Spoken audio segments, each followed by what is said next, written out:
अस्सलाम वालेकुम welcome to my new vlog. अज का व्लॉग शुरू करने ते अज की जी वीडियो बड़ी ही ज़बरदस्त है।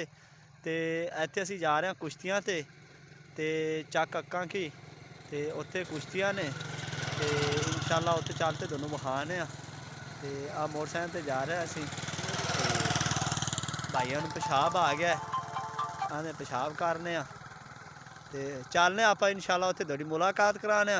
कुश्तियाँ बड़ियां ज़बरदस्त ने ते जिन्ने भी मेरे दोस्त मेरे वीर मेरे चैनल ते नवे आए ने ते मेरे चैनल नूं सबसक्राइब करो तो बैल आइकन घंटी नूं क्लिक करते ते आल ते सिलेक्ट कर दो।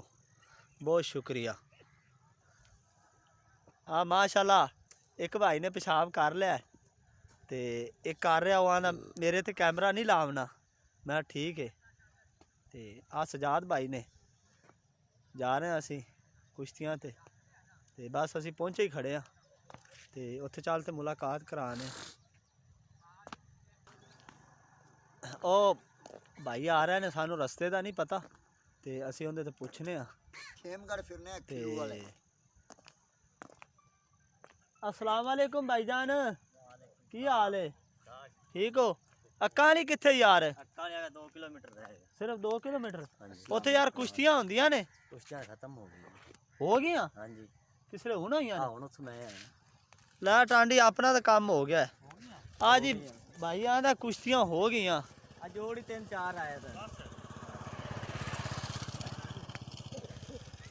तुसी कुश्तियां वेखते आंदे पै जी? हाँ जी।